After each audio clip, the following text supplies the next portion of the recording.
আমি কেন বলেছি যে কাপাসিয়া, চাঁদপুর এবং দুর্গাপুর এই 3 ইউনিয়নের স্থানীয় নেতাকর্মীরা যদি বিএনপির পক্ষে কাজ না করে তাহলে কোনো দিন কেন বিএনপি বিজয়ী হতে পারবে না তার একটা উদাহরণ।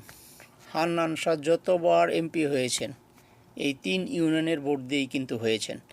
এখন আপনি বলতে পারেন অন্যান্য ইউনিয়নের মানুষকে ওনাকে ভোট দেয় নাই। হ্যাঁ, দিয়েছে। ওনার 8 ইউনিয়নে প্রতিবার উনি আওয়ামী লীগের চাইতে 12 থেকে 14,000 ভোট কম পেয়েছেন। ওনার এলাকায় নদীর এই পারে সেই 3 ইউনিয়ন থেকে যা ভোট পেয়েছে এই ভোট দিয়ে ওই ভোটকে ওভারটেক করে তারপরে উনি এমপি নির্বাচিত হয়েছেন। এই হিসাবটা এই যে গত নির্বাচনে যিনি প্রার্থী ছিলেন হান্নান শাহর ছেলে, ওনার মাথায় ছিল না, যার কারণে আজকে এই অবস্থা।